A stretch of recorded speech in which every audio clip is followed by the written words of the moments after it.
पूर्णज्ञं परमार्थमार्गवरदं सर्वज्ञपीठासनं संसारार्णवरारकं यतिवरं तत्त्वार्थसिद्धिप्रदं पारिव्राज्यशिरोमणिं श्रितपरं देवी कटाक्षान्वितं श्रीमच्छङ्करमाश्रितेस्तवरदं सर्वावतारं श्रये। श्रीमच्छङ्करमाश्रितेस्तवरदं सर्वावतारं श्रये।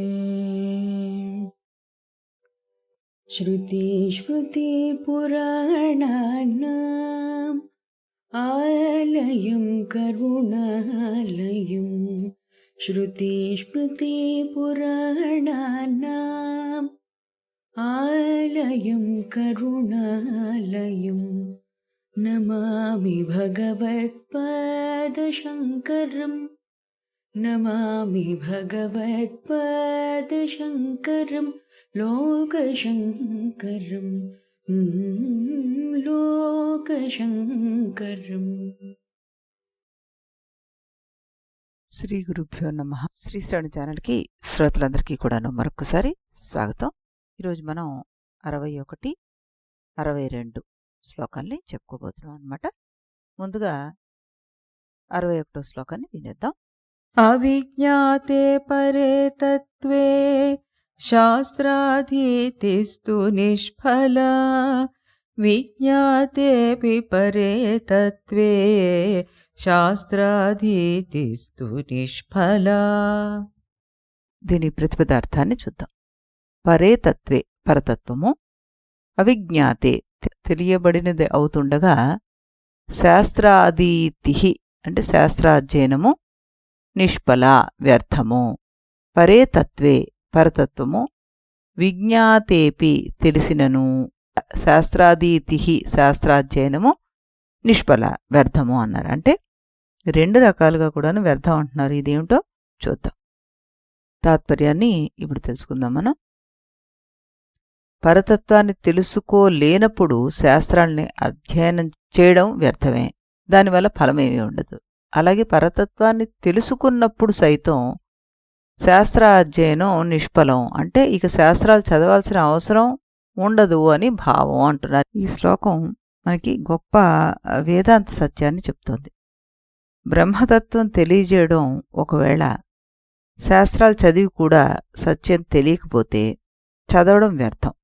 సత్యం తెలిసిపోయిన తర్వాత అసలు శాస్త్రాలతోటి అవసరం ఉండదు అన్నమాట. అంటే ఇక్కడ శాస్త్రం మార్గదర్శకం అవుతుంది, జ్ఞానం గమ్యం అవుతుంది అన్నమాట.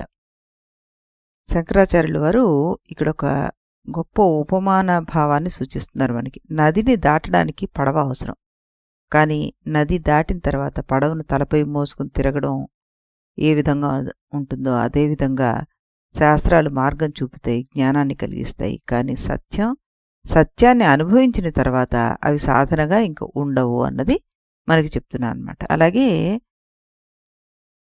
యావాన్ అర్ధ ఉదపానే సర్వతః సంప్లుత ఉదకే తావాన్ సర్వేషు వేదేషు బ్రాహ్మణస్య విజానతః అన్నారు.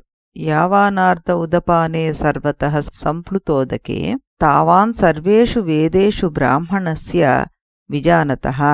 అంటే ఒక చిన్న నీటి బావితో తీరే అన్ని ప్రయోజనాలు సహజంగానే ఒక పెద్ద నీటి కొలంతోటి తీరిపోతాయి. అదేవిధంగా పరమసత్యాన్ని ఎరిగి పరతత్వాన్ని ఎరిగిన తర్వాత భగవత్ప్రాప్తి పొందిన వ్యక్తి అన్ని వేదాల లక్ష్యాన్ని నెరవేర్చినట్టే అవుతుందన్నమాట. వేదాలు ఎన్నో రకాల కర్మకాండలు, ఆచారాలు, పద్ధతులు, పూజలు, వైదిక కార్యక్రమాలు, మరి జ్ఞానరత్నాన్ని వివరించే ఒక లక్ష మంత్రాలు కలిగి ఉంటాయి. ఇవన్నీ కూడాను ఒక ప్రయోజనం కోసం ఇవ్వబడ్డాయి, జీవాత్మని పరమాత్మకి దగ్గర చేయడం కోసం. వాసుదేవ పరావేద వాసుదేవ పరామఖాః వాసుదేవ పరాయోగ వాసుదేవ పరాః క్రియాః వాసుదేవ పరం జ్ఞానం వాసుదేవ పరం తపః వాసుదేవ పరోధర్మో వాసుదేవ పరాగతి అన్నారు భాగవతంలో. అన్ని వేద మంత్రాలు, కర్మకాండలు, ఆధ్యాత్మిక ఆచారాలు, యజ్ఞయాగాదులు, జ్ఞాన సముపార్జన ఇవన్నీ కూడాను కర్తవ్య నిర్వహణల యొక్క లక్ష్యం జీవాత్మను భగవంతుని దివ్యచరణాల దగ్గరికి తీసుకువెళ్ళడానికి కదా. అయితే ఎలాగైతే తరచూ మందు బిళ్ళని పంచదార పూతతోటి మధురంగా చేసిస్తామో అదేవిధంగా ప్రాపంచిక విషయాసక్తి కల వారికి వేదాలు భౌతిక ప్రలోభాలు చూపిస్తాయన్నమాట. దీని అంతర్లీన ఉద్దేశం జీవుణ్ణి క్రమంగా ప్రాపంచిక విషయాల నుండి దూరం చేసి భగవంతుడికి పట్ల ఆసక్తి కలిగించడం కోసమే. కాబట్టి మనస్సుని భగవంతుని యందే నిలిపినవాడు అన్ని వేదమంత్రాల ప్రయోజనాన్ని నెరవేర్చినట్టే. అంటే మనకిక్కడ పరతత్వం తెలిసేంతవరకు ఈ శాస్త్రాధ్యయనం మనకి ఉపయోగపడుతుంది. అది ఒక్కసారి ఆ తత్వం తెలిసిన తర్వాత ఇంకా ఈ వేదాలు గాని ఈ కర్మకాండాలు గాని వీటితోటి ఇంకా ప్రయోజనం ఏమీ ఉండదు అంటూ చక్కటి అర్థం ఇక్కడ మనం తెలుసుకున్నాం అన్నమాట. ఇక్కడ ఉపనిషత్తుల్లో కూడా మనకి తస్మాత్ గురుమేవాభిగచ్చేత్ అన్నారు. అంటే శాస్త్ర లక్ష్యము మనకి గురువు ద్వారా మాత్రమే అందుతుంది ఆ బ్రహ్మజ్ఞానాన్ని పొందడానికి అంటూ స్పష్టం చేస్తుందన్నమాట. యస్యామతం తస్య మతం అన్నారు. అంటే బ్రహ్మని మాటల ద్వారా పూర్తిగా వివరించలేము మనం, అది అనుభవించాల్సిన సత్యము అంటూ ఇక్కడ చెప్పడం జరుగుతుందన్నమాట. మనం ఎప్పుడు చెప్పుకున్నట్టుగానే సుఖమహర్షికి శాస్త్రాల్ని చదవాల్సిన అవసరం లేకుండా పోయింది. అతను సత్యాన్ని అనుభవించాడు. అనేక ఆధ్యాత్మిక పుస్తకాలు, ఉపన్యాసాలు, కోర్సులు ఇవన్నీ మనం చేసినా కూడాను చదివే వ్యక్తి శాంతిగా మారుతున్నాడా, కోపం తగ్గుతోందా, భయం తగ్గిందా, లేదు అన్న సమాధానం మనకొస్తే శాస్త్రం ఇంకా జ్ఞానంగా మారలేదు అని అర్థమవుతుందన్నమాట. శాస్త్రం చదవడం కాదు, జీవితంలో ఆచరిస్తేనే అది సార్థకమైనట్టుగా లెక్క అనమాట. పరమాత్మ సత్యం అని తెలియకపోతే ఈ శాస్త్రాధ్యయనం ఫలించదు. ఇది మనకి చెప్పడం జరిగింది ఇక్కడ. ఇప్పుడు మనం 62వ శ్లోకాన్ని కూడాను వినేద్దాం. శబ్దజాలం మహారణ్యం చిత్తభ్రమణకారణం అత ప్రయత్నా జ్ఞాతవ్యం తత్వైజ్ఞస్తత్వమాత్మనః. దీన్ని ప్రతిపదార్థాన్ని తెలుసుకుందాం. ముందుగా శబ్దజాలం, శబ్ద సముదాయం అనేది మహారణ్యము చిత్తభ్రమణ కారణము, చిత్తమునకు భ్రాంతిని కలిగించేటటువంటిది. అతః ఆ కారణం వల్ల ఆత్మనః ఆత్మ యొక్క తత్వము తత్వజ్ఞాత్ తత్వమును ఎరిగిన వాడి నుండి ప్రయత్నపూర్వకముగా జ్ఞాతవ్యం తెలియదగినది అంటూ ఇక్కడ చెప్పడం జరుగుతుందన్నమాట. తాత్పర్యం ఏమిటి? శబ్ద సమూహం అనేది మహారణ్యం లాంటిది. అంటే ఈ శబ్దజాలం చిత్తాన్ని దిక్కుచోచకుండా అటు ఇటు తిప్పుతూ ఉంటుంది. కాబట్టి ఎవరైనా మహాత్ముని ఆశ్రయించి ఆయన ద్వారా ప్రయత్నపూర్వకంగా ఈ ఆత్మ యొక్క తత్వాన్ని తెలుసుకోవాలి అంటున్నారు. అంటే మనకి ఈ శాస్త్రాలు వీటిల్లో ఉపయోగించి ఈ పదజాలం అంతా కూడాను ఆ టెక్నికల్ వర్డ్స్ కానీ లేకపోతే వాటి ద్వారా మనకి ఒక సిద్ధాంత నిరూపణ చేయడానికి వాళ్ళు రకరకాల విషయాల్ని అందులో ప్రస్తావిస్తారు. ఇవన్నీ మనకి గందరగోళంగా ఉంటాయి. ఇది మనంతర మనం చదువుకుని అర్థం చేసుకోవడానికి కొంచెం కష్టం అన్నమాట. అందుకని గురువుని ఆశ్రయించి ఆయన ద్వారా దాన్ని ఏ విధంగా అర్థం చేసుకోవాలి ఆ పదజాలాన్ని అన్నది తెలుసుకోవాలి అంటున్నారు ఇక్కడ శంకరుల వారు. ఆచార్యోపదేశం ద్వారా ఉపనిషత్తు శాస్త్రం నుండి ఆత్మతత్వం తెలుసుకోవాల్సి ఉన్నప్పుడు శాస్త్ర కోలాహలం ఆశ్రయించకూడదు అంటూ ఇందులో చెప్పడం జరుగుతుందన్నమాట. అంటే సింపుల్గా అర్థం చేసుకోవడానికి మనకి శాస్త్ర పదజాలం ఒక పెద్ద అడవి లాంటిది. అది మనస్సుకి గందరగోళాన్ని కలిగిస్తుంది. అంటే ఆ పదాలు మనకి తెలియనివి, కొన్ని తెలిసినవి, వాటిని అర్థం చేసుకోవడంలో పొరపాటు జరుగుతూ ఉంటుందన్నమాట. అందువల్ల తత్వజ్ఞాని ద్వారా మాత్రమే ఈ ఆత్మ యొక్క పరమసత్యాన్ని ప్రయత్నంతో తెలుసుకోవాలి అంటూ ఇక్కడ చెప్తున్నారన్నమాట. అనేక పదాలు, అనేక భావాలు, అనేక సిద్ధాంతాలు అవి సరిగ్గా అర్థం కాకపోతే ఈ మనస్సు గందరగోళపడిపోతుంది. అందుకే గురువు మార్గదర్శనం, స్వానుభవం, ఆత్మవిచారణ అవసరం అవుతాయి మనకి. అడవిలోకి వెళ్ళినప్పుడు మార్గం తెలియకపోతే మనిషి దారి తప్పిపోతాడు. అదేవిధంగా శాస్త్ర పదజాలం, ఉపమానాలు, సిద్ధాంతాలు, వ్యాఖ్యానాలు ఇవి చాలా విస్తృతంగా ఉంటాయి. వాటిలో చిక్కుకుపోతే సత్యాన్ని మర్చిపోతాం మనం. అందుకే తత్వజ్ఞాని గురువు ద్వారా సత్యాన్ని మనం తెలుసుకోవాలి. భగవద్గీతలో మనకి తద్విద్ధి ప్రణిపాతేన పరిప్రశ్నేన సేవయ అంటూ సత్యాన్ని తెలుసుకోవాలంటే తత్వజ్ఞానుల దగ్గరికి వెళ్ళి వారి దగ్గరింటే జ్ఞానాన్ని పొందాలి అంటూ చెప్పడం జరిగిందనమాట.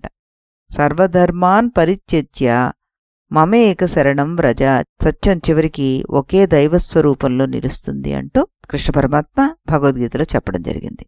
వ్యాసమహర్షి వేదాలు పురాణాలు ఎన్నో రచించారు. మనశ్శాంతి కలగలేదు ఆయనకి. నారదుడొచ్చి భక్తి తత్వాన్ని బోధించాడు. అప్పుడు మాత్రం వ్యాసుడు భాగవతాన్ని రచించారనమాట. సరి అయిన గురువు దొరకాలి, అప్పుడే మనసు శాంతిని పొందుతుంది అంటూ చెప్పొచ్చనమాట. మనం అనేక ఆధ్యాత్మిక పుస్తకాలు, సిద్ధాంతాలు, ఉపన్యాసాలు ఇలాంటివి మనం వింటూ ఉంటాం, అర్థం చేసుకోవడానికి ప్రయత్నం కూడా చేస్తుంటాం. కానీ మనకున్న ఈ పరిజ్ఞానం సరిపోదు, మనం ఎక్కువ గందరగోళంలో పడిపోతాం. అప్పుడు ఓ చక్కటి గురువు దాన్ని నీకు తెలిసిన దాన్ని నువ్వు ఏ రకమైన క్రమంలో పెట్టుకోవాలి అన్నది చెప్తారనమాట మనకి. అప్పుడు మన మనస్సు ఆ గందరగోళానికి గురవ్వదు. ఈ రకంగా మనం ఈ శ్లోకాన్ని అర్థం చేసుకోవచ్చు అనమాట. మళ్ళీ మనం రేపు ఇదే సమయానికి శంకర భగవత్పాదుల వారి మరికొన్ని వాక్యాలతోటి మళ్ళీ కలుద్దాం. అంతవరకు స్వస్తి. इति गुरुवाक्यम्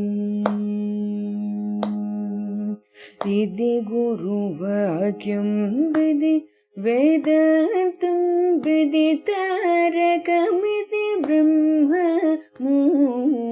इति गुरुवाक्यं विधि वेदान्तं विदितारकमिति ब्रह्ममु. ఇది మొదలిది నడుమిది తొది తెలిసిన వాడేవాడుగా. ఇది మొదలిది నడుమిది తొది తెలిసిన వాడేవాడుగా. ఇది గురువాక్యం విధి వేదాంతం విదితారకమితి బ్రహ్మము. ఇది గురువాక్యం.